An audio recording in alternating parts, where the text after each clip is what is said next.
from MLU headquarters in Philadelphia, this is Cleats and Cufflinks. Hello and welcome to Cleats and Cufflinks. Nick Darling here as always with Dusty Rhodes all the way across. Here we have a special guest in the middle of our formation. This is Zane, brewer here at Weyerbacher. What's the last name, Zane? Miller. Zane Miller, brewer here at Weyerbacher. How long have you been here? Oh, and by the way, we're here. Yes. We are at Weyerbacher. I should mention that. We are on location at Weyerbacher. Where are we on the premises? I guess let's start with that. We are in, I guess it's a multi-purpose area. Definitely the bright spot is the barrel storage, which is sitting right behind us. Those of you watching will note we've highlighted that in our shot setup. So, yeah. I don't know what that means. No, you don't. The composition of this shot includes the barrel storage. Oh, okay. Yeah. Yes. All right. But yeah, we store some other material here, packaging material, and there's a little maintenance shop area as well. So Yeah, I'm seeing a lot of empty beer boxes, which normally are the worst kind of beer boxes, except that I know that these are set up to later be filled, so that's a positive. absolutely. We were drinking some beer here today with you too, which is kind of one of the perks of doing a podcast, is that people seem to forgive drinking beer, and also being here at a brewery. So what do we have here today? This is Line Street Pilsner. It's relatively new for us, and it's definitely an employee favorite up at the bar as a shift beer. So. Yeah. Shift beer, very important. Yeah. Well, Wait. cheers. Thanks for having us out here. This Pilsner, as we take a taste. Oh, that's delightful. So how would you describe this as a style of Pilsner? Because, by the way, everybody, we're going to have this at the championship game, July 16th, at the stadium, also at the pre-party and post-party at City Tap House. So get excited about drinking this Pilsner. But how would you describe it as stylistically? So it is a lager. It's brewed with lager methods, lager yeast. We took our own little spin on it and added some American hops, essentially at the rate, maybe a little bit more aggressively than a traditional Pilsner would be. So it gives it a little bit of an American hop character, but nothing in your face. It's definitely not a India Pale Lager, which is kind of a style that's gaining momentum.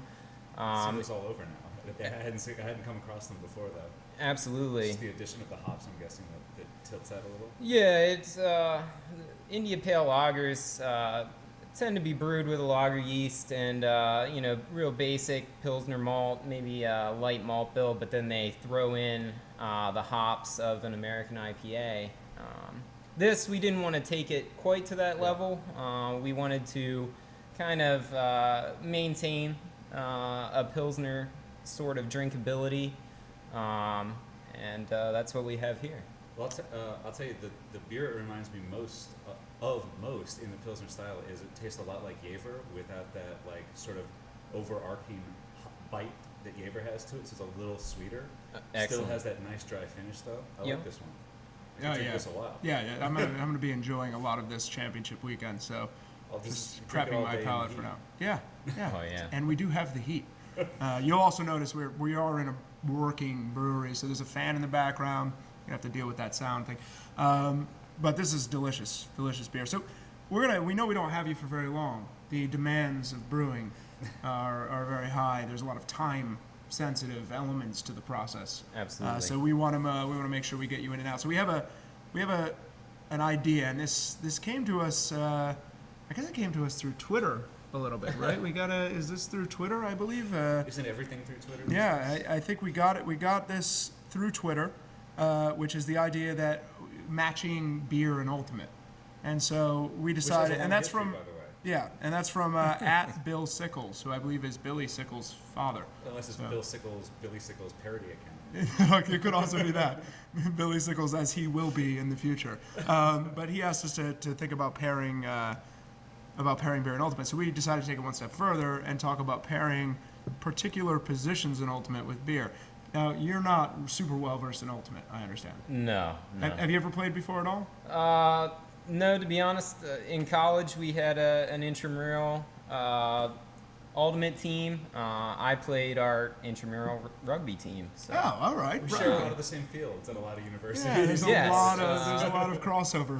We got to be good friends with our ultimate team, and yeah, we were sharing the same space, and we both enjoyed drinking beer. So.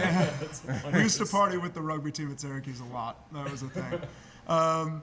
So anyway, ultimate, basically, what we're gonna do is we're gonna talk about some positions. We're gonna talk about what style of beer matches up to it, and then we're gonna look to you to give us a Weyerbacher beer that might fit with that person's persona.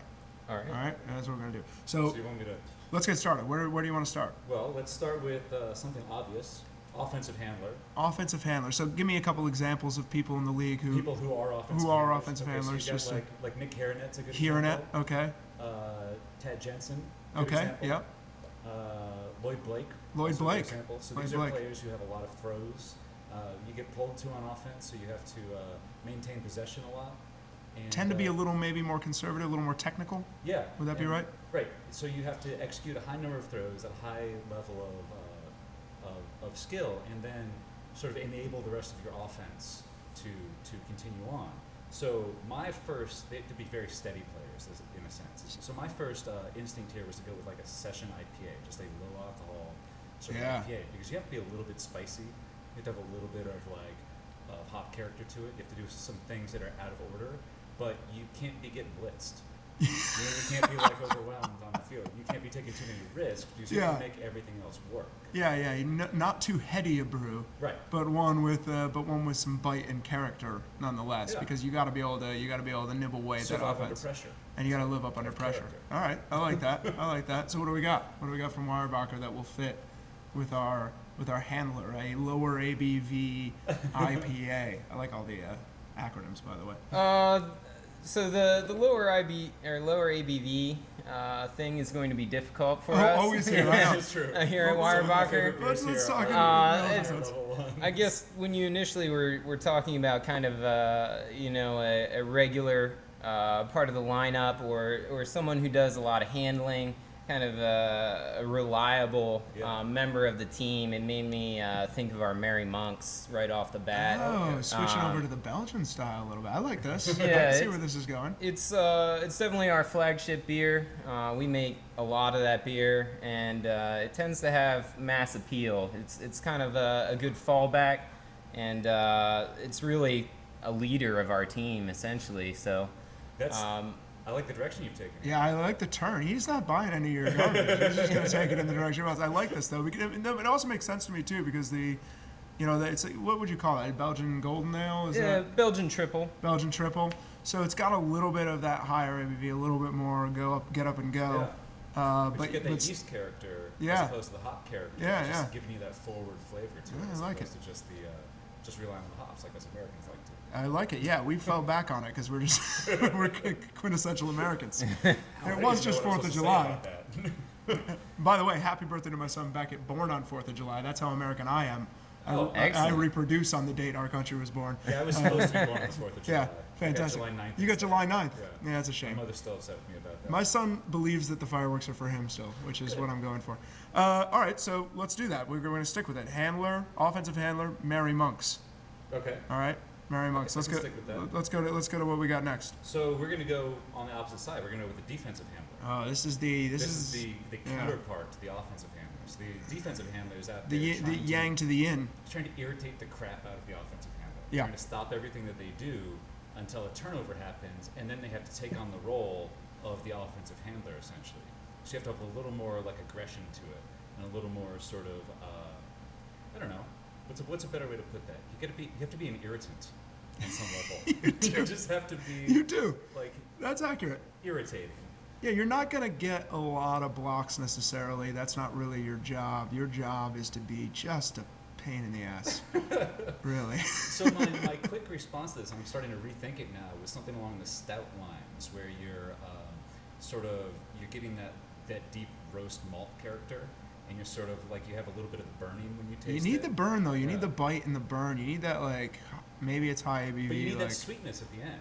Yeah. You got to balance it out. Yeah, because you're not full aggressive. Because after the turnover happens, you have to encourage your teammates to be positive, and you can't just be all aggression all the time. Yeah, that's the thing. When you get it back, you then have to calm everybody down, and you have to be the one who's in charge. So there's a little mix in there. All right, we're throwing it over to you. What do we got? It made me think. I'm gonna take your stout route here, and it made me think immediately of our Sunday morning stout. Oh, it's got the crossword on the front bottle. I like that one. Sunday Absolutely. morning in tournament play is when this player really shows up too. So I like that. There yeah. we go. Yeah, it definitely is our version of the bourbon barrel aged stout. It has been known sometimes on beer blogs to take on the nickname the KBS killer, and you'll find that you'll have the Kentucky breakfast stout camp versus the Sunday morning stout camp. Oh, I love that. So I think as delicious as it is, it has a way of marginalizing or irritating lover of the Kentucky breakfast stout. That's good. That is good. And I think the coffee tie-in there also works really well, where usually defensive handlers need to get a little aggressive and sort of like amp themselves up. Yeah, a little less zen than your Merry Monk guy. Right. They have to be a little more forward with it. I like it. All right, that's good. All right, I love this. All right, so we got two down. This is going well so far. It's going off the rails very soon. Let's keep going. What do we got next? So the next one I was going to go with was sort of a deep cutter. So this is the sort of guy tends to be taller, tends to be pretty fast, doesn't touch the disc all that often, but their responsibility is to strike deep for like longer, deeper throws and sort of take the top off of the defense. That's Go big or go home. yeah, kind of guy. Yeah. So my thought on this. Who we got? I didn't do this for the last category. Okay. Who do we have in this position? Well, I mean, again, we're talking about this championship game, so the couple of the players Timmy. that come to mind here, you got Timmy Purston Yep. on the offensive side for Portland, you got Peter Woodside on the defensive side for Yeah. Portland, and then you have for Philadelphia, you've got Vince Radams. On the Radams, I was going to say Radams. He's just a Yep. giant human. He is a large Wait human. for him and Peter Woodside to stand next to each other. I don't know how it's going to Is that going to be head-to-head battle? Are we I going to see think that? so. Oh my goodness! These guys are just. I just got very they're excited like about 6'5", this. 6'6". I forgot that I was going to get to watch that matchup all day.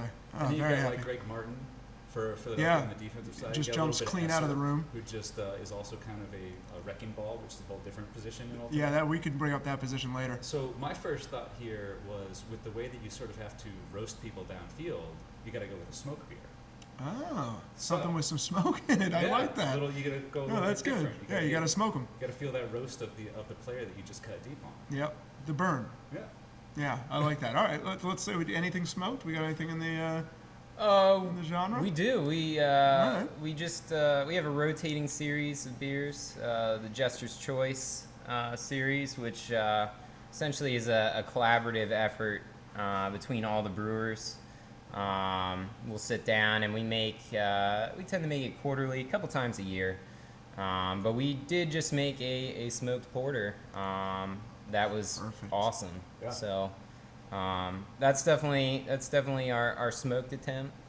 I would say for the deep ball, my thought immediately was our rotating IPA series. We're not always we're not the first brewery that comes to mind when you think of IPAs, and we recognize that. So we've been trying to make some noise on the market with a deep, a long shot beer essentially. So management has allowed us to experiment and put out a bunch of different IPA recipes, each one different, also quarterly, a couple times a year. Long shots, we're hoping to, score big. I like this, but this might apply better to the person making that throw. Well, so that's going to be the next. Yeah. But before we get there, So let's go I back just before wanted we to get give there. half a shout to one of my favorite beers that Weyerbacher's produced. This is the Weyerbacher 15. Oh, the yeah. smoked stout. Yeah. It's been an imperial stout. I bought a case way back when. I guess it was 6 years ago. You now. still have some in the cellar, I right? still have Can we about bring 4 one of left. those out maybe for the next podcast? And I'm still drinking them at this point. They're fantastic. Oh, yeah. Just when I thought of smoked beer, that came to mind immediately. So you wanted to go to the Yeah, I'm sort of thinking chance- this long shot Yeah. idea that he's talking about. So, So- what do we got? What do we got here? So we've What's the got position? huckers and shooters. So a huck is a deep Shooters. pass. shooters. I've been trying to work on some statistics, which are throws into the end zone is essentially a shot in Ultimate. So who we got in this category? And, well, the first person you think of is Cody Bjork. Yeah, 41 assists this 41 year. assists. League record. Nonsense. And You don't have that in context, but it's nonsense. It's right. Yeah, it's absolute He nonsense. beat the previous record by about 6, Yeah. somewhere around there. I don't remember Wow. exactly. All right. And these are players who take chances. Cody's completion percentage is down around 83 or 86%. I can't remember right off the top of my head. Should have done a little more prep work for this. Yeah, he takes a lot of shots. And these are guys that just step out of bounds of the Kind of a offense Kobe little Bryant. bit, and you put the disc downfield, you put it into other people's hands, and you're not necessarily sure what's going to come back. And you sort of have to rely on that method of chance and skill and sort of the art of throwing in this case. So my original thought on this was I'd go towards a sour or a wild ale, where you don't necessarily know how the yeast is going to come through in the drink itself. I like that. I think that's a good comparison, good analogy. In fact, several of these barrels behind us have some of our sour projects. Chris Riley, our lab manager, does an awesome job of creating his own blends of sour beer organisms.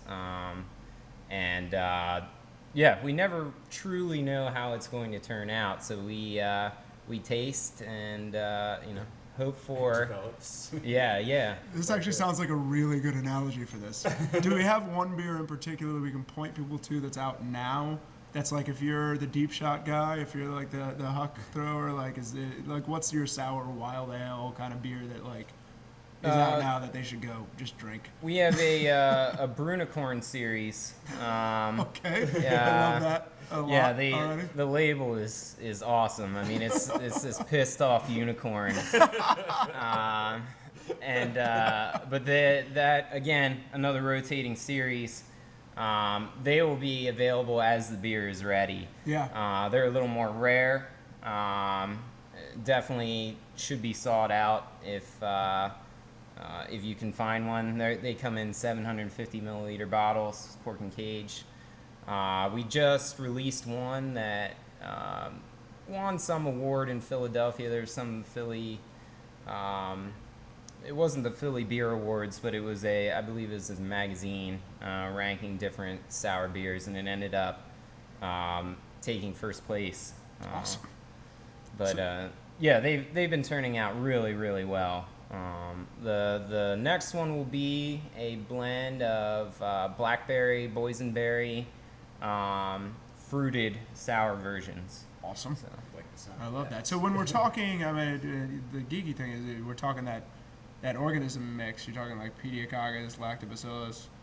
Absolutely, even different bread Is there Brett in strains. there? Yeah. And they don't all necessarily have everything that you just mentioned, but It's different blends of.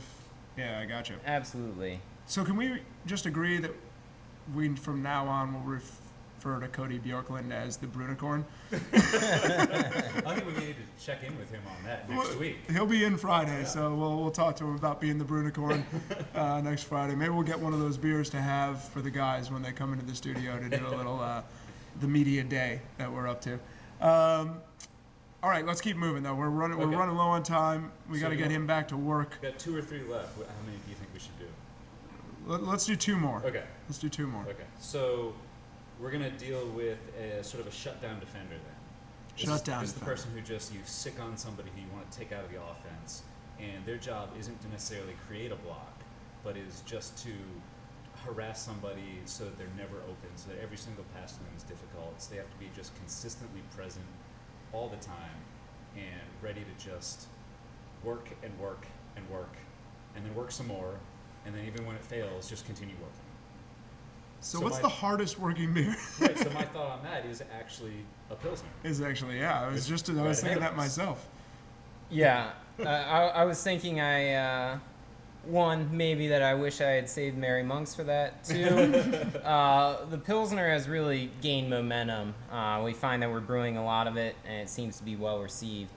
So we're hoping that it continues to be that presence out there on the market. And Yeah, yeah. It's always been a hard-working beer, hasn't it? The Pilsner. I mean, broadly speaking. Lots of like like a farmhouse ale, like a saison, something like that. The theory is That's that very, for, very farm for you to be oriented. drinking Yeah. while you're doing farm work. Yeah. I mean, I can't confirm that this that's is actually true. We're not but talking about Art Shull here. one of my favorite ex-spinners. Yeah. Always Shout out to Art Shull. Had to. I think farming and Ultimate got a little bit too much over the course of the They years. don't work There's a lot of together. work. You got to be up early in the morning to do both. Yeah, absolutely true. I like it though. I like the Pilsner, hard-working Pilsner, downfield, doing the job. Can we get to my favorite one now? Oh, of course we can. Yeah. I think this is your favorite one. So Yeah. we're going to talk about the last position that we're going to talk about here is a position that I played when I first started playing Ultimate, and it's important to a team, but once you get into the game, you're kind of irrelevant. This is deepest bench. So you're just kind of making your team better day by day in practices and workouts and pushing everybody to be ahead. But then when it comes to game day, you're just kind of standing around with a jersey on. I have a Weyerbacher beer for this, and I hope you're picking the one I have. And you have Mainly related to you. oh, good heavens! So it's very difficult there to sort of find your way in and make an impact in individual games, but it's required for you to be of a high quality such that your team on the whole can make an impact. And I really wasn't sure what to go with on this one. Does this guy drink on the bench? It depends how seriously you're taking how serious it at the time game and is who or the the person tournament is, and how deep your team is. So if you have like 27 people on the roster, the 27th guy could be drinking on the bench. Although we're trying to progress away from drinking. Yeah, on we've the moved bench away from that in all the our time. league, but in Yeah, you know, for sure. yeah. Yeah, I'm sorry. I can't get the image out of my head of This is gonna be perfect. I can feel it. the rugby allusion to this. Our bench guys tended to be our cheerleaders. And they were encouraged to drink on the I sidelines. love the direction this is going. So I was just thinking blithering idiot. That was my pick. Feeling it was going That was my there. pick. I want to tell you this, that I got a tweet just before this from at Darren Schultz. Okay. Remember Darren Schultz? you know Darren. He said, "Can you send me a case of blithering idiot or 10?" So that was referencing all of us. So yeah, that blithering idiot, it was definitely my top choice for this position right off the bat. But to make an actual comparison with your description of this deep bench guy, I mean it's not necessarily our top seller. It's often overlooked. You know, not everyone wants to drink a barley wine every night. But Blithering Idiot is a really solid beer. It's probably one of my favorites that we make, and so it's definitely an old reliable. It may not see a lot of action. But you can sit it down for a while, and when you pull it off the bench, Absolutely. it's ready to go. It's going to be delightful. Absolutely. Years and years from now. Remember Delightful. the old label for that used to have like a jester on it. I don't remember seeing the new one now. It does. Let's just see if we had an Yeah, example Darren is here. sitting out here around us, possibly. It does have an updated I know you jester. guys did a bunch of new labels just recently in the last 2 or 3 years, I want to say. Yes. All the label art changed. Awesome. Well, we've kept Zane a little bit too longer than long? we needed. Just a Hopefully couple not too minutes long. longer. Hopefully nothing's burning in the kitchen, as they say. But we're gonna get him out of here. Come out to the championship game all weekend long. You know, the pre-game party at City Tap House, the game itself, the post-game party. We're gonna be serving Weyerbacher beers. We're gonna have a couple special things out there, which we'll be talking more about in the coming weeks. But we'll definitely have this delicious Pilsner, which you guys are not as good at drinking as I am. I kept having a talk. You just sat here and listened to the rest Yeah, of us. that's kind of my game. I have priorities. But it was great of you to be here. Thank you so much. And we're going to take what is abnormal in Cleats and Cufflinks, a very short break. And Dusty or I'll come back. We have a couple more things to talk about. But we got to get you out of here. So we're going to do that now. All right. Thanks, Thank you. everybody. Thank you. Yeah, thanks for having me. It's been great. Thanks for your time.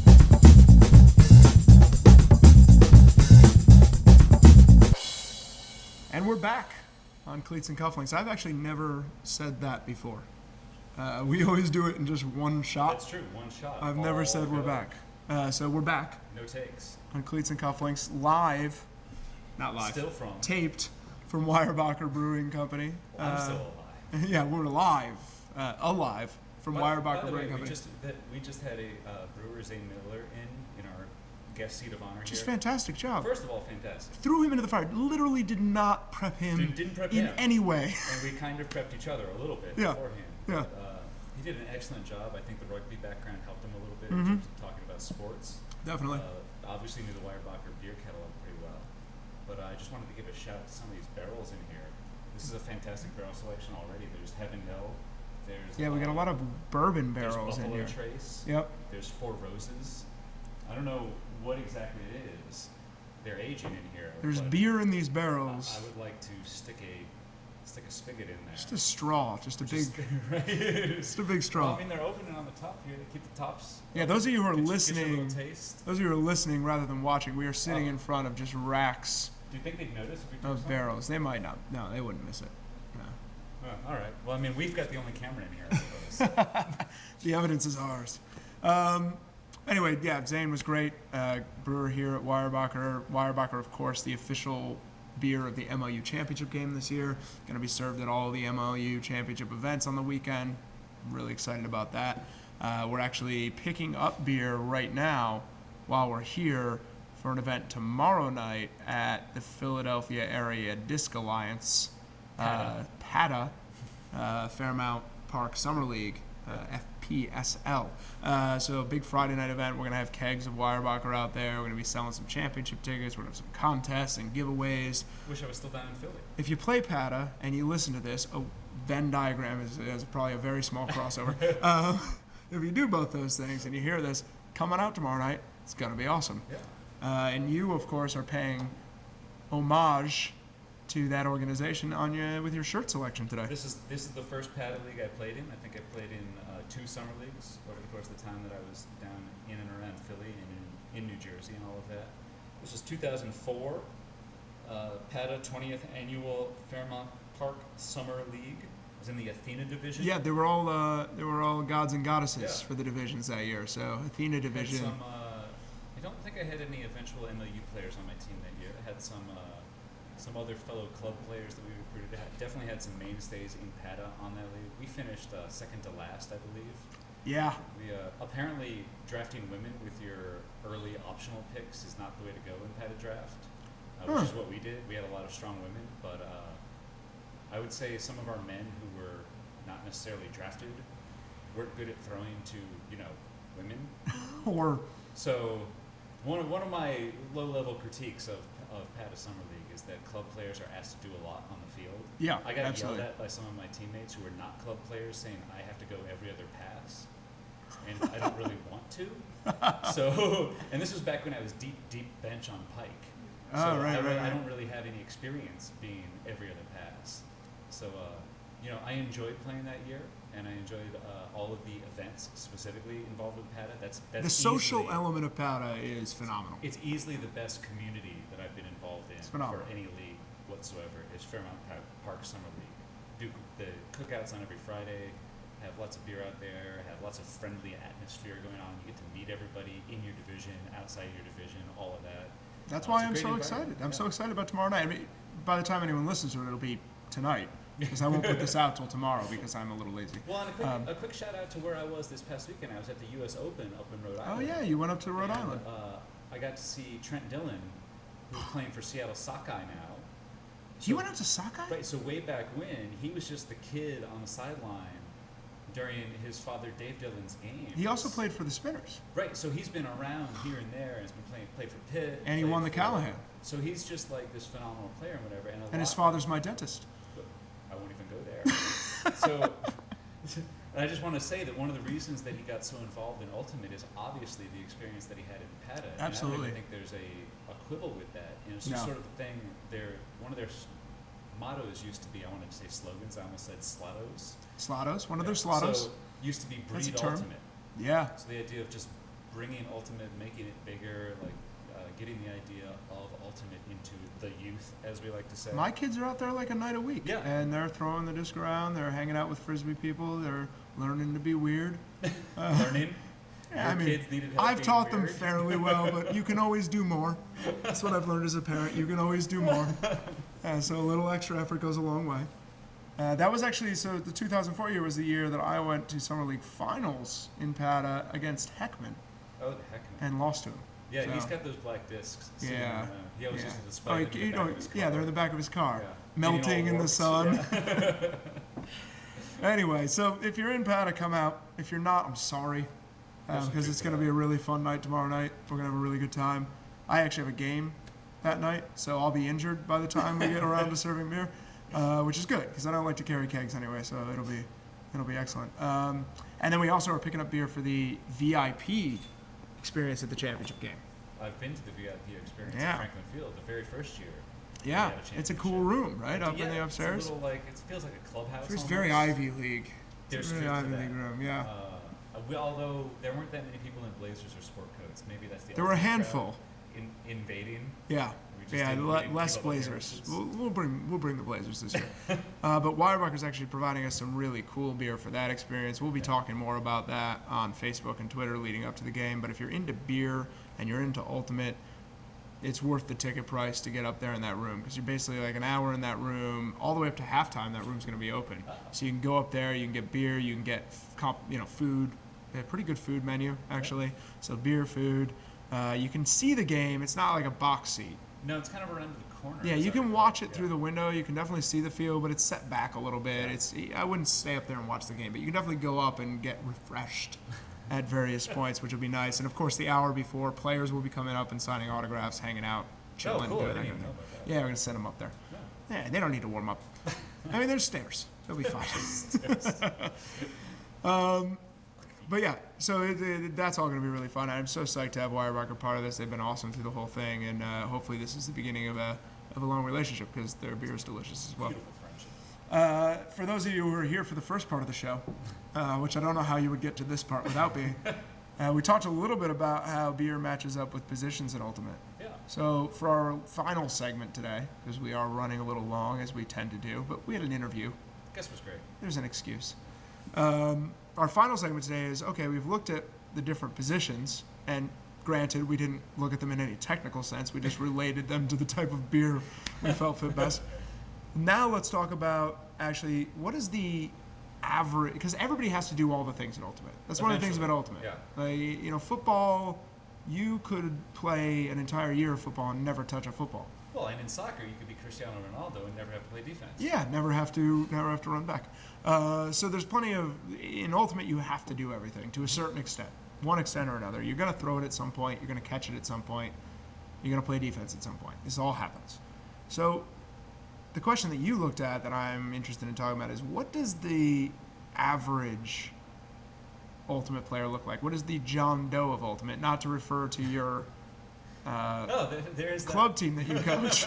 I just had to come up with a name for the fella. Yeah. I guess I was a little primed for Yeah, that. you're a little With the biased. What does the John Doe The John Doe of MLU. of MLU Team look like? average. Team average. So what does this look like in? Let's pick some categories and just run through it.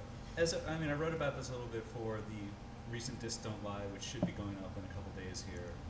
I need heavy editing, as it turns out. So, John Doe MLU plays 92.56 points over the course of the season, completes 664.5 passes on 72.19 attempts Okay. for What an is that? 89.36 completion percentage. Huh.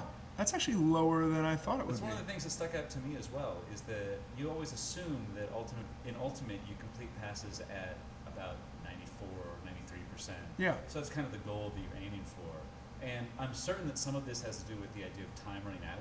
So Sure, you're going to lose it at the end of quarters. To take shots and passes that you don't necessarily want to. And the idea of trying to catch up in a timed game gives you more room to make errors a little bit. Is this just 2016 averages? This is just 2016. Yeah, we had a rough weather year. I wonder if that played into it. Well, but at least you weren't at Boxer Stadium.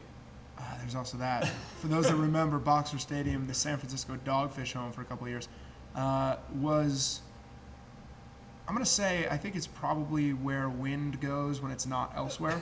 It's Well, like the home of wind. There's only one other place that I'm familiar with, well, maybe a couple, but one that sticks out to me is if you've ever played College Ultimate at Gettysburg here in Pennsylvania, that is just a wide open plain with mountains on it. It's Just it's a funneling the wind tunnel. in. Okay. Yeah, so comparable. Similar environment. Yeah. The Boxer Stadium bounce is not to be underestimated, and I wrote about that a couple years ago, where every team's completion percentage dropped as soon as they went to Boxer Stadium by about 3 to 4 points.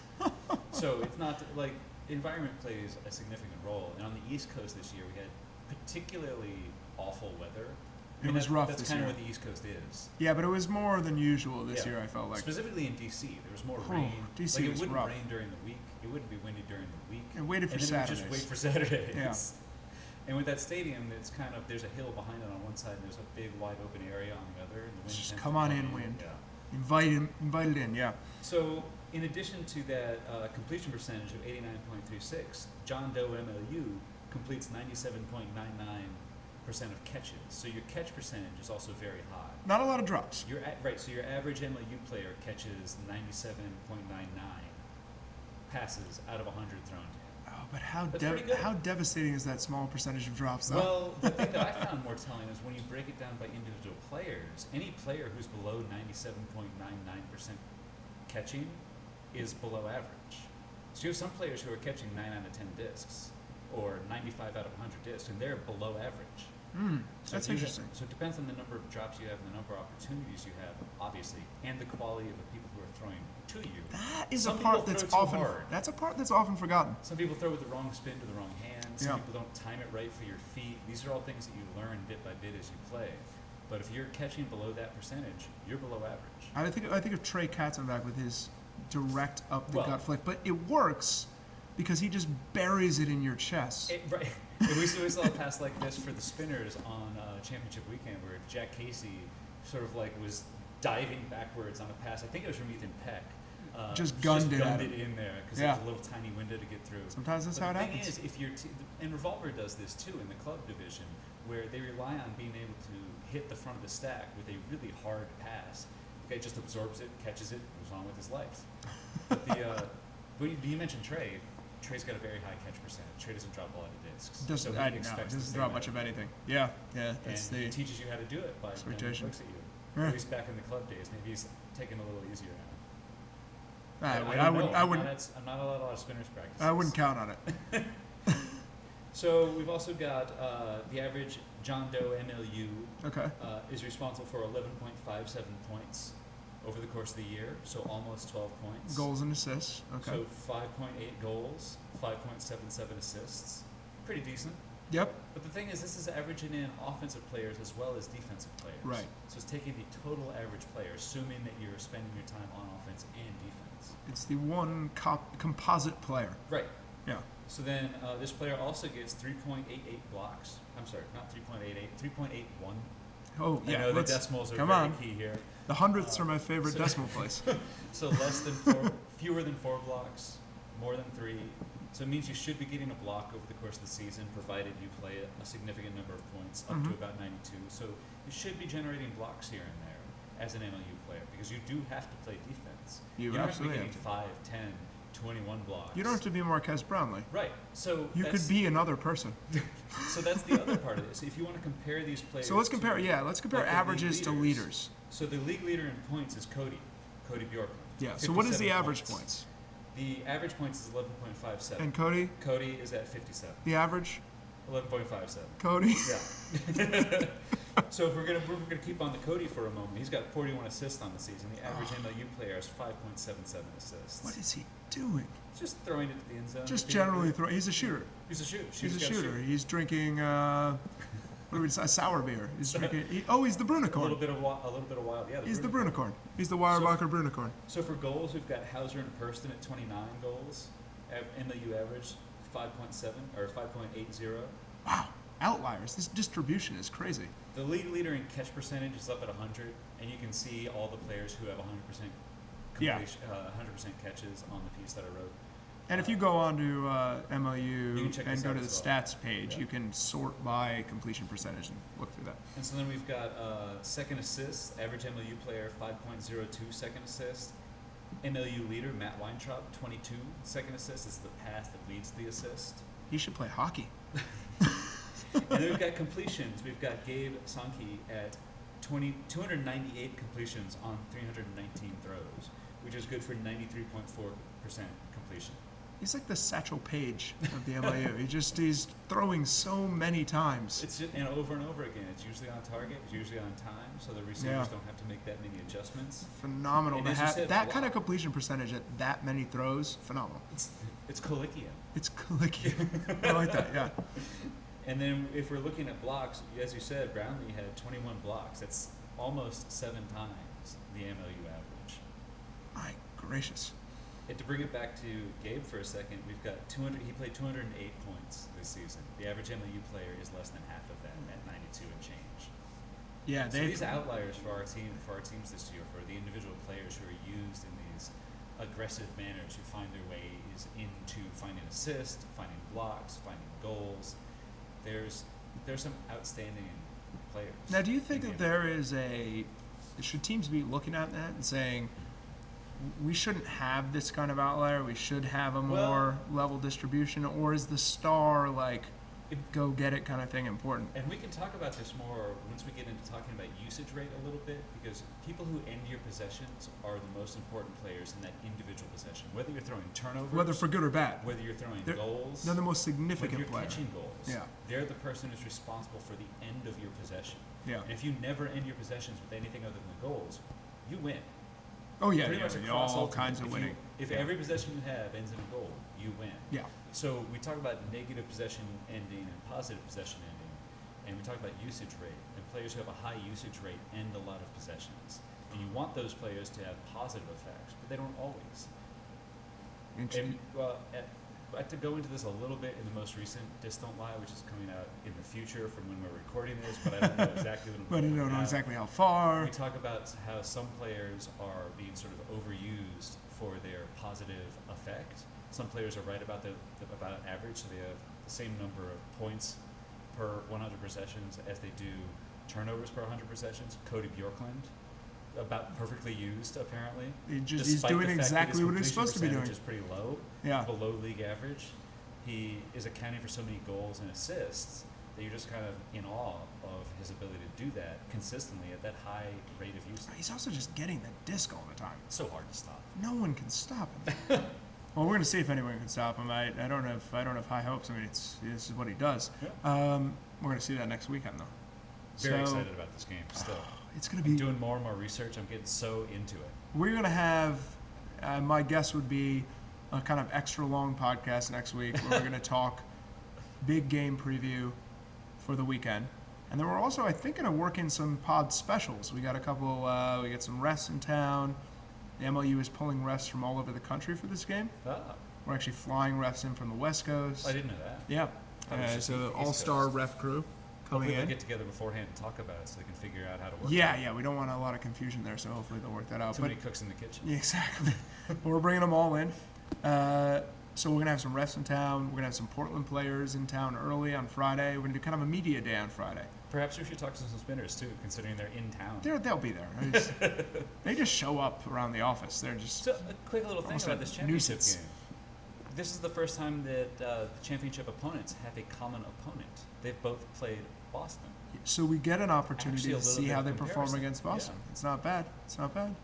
Yeah, and I know Portland was not incredibly happy with their performance in that game. With their 1 point loss again's one of the other top teams in the league. Yeah. Of course. They like winning. This is the sign of people who like winning. They like winning. They enjoy winning. Yeah. So it's going to be great. So tune in next week for all that.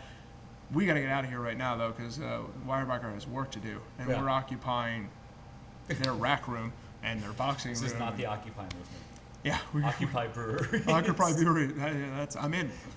So we're going to get out of here. Remember, enjoy your Weyerbacher responsibly and enjoy it at the championship game next weekend. Get on out there July 16th, VIP tickets, all that at MLUchampionship.com. If you are unfortunate enough to not be able to make it, tune into MLUlive.com. Game will be streamed live there. Dusty on the mic, as it were, with Mr. Jeff Poster. Love Mr. Jeff Poster.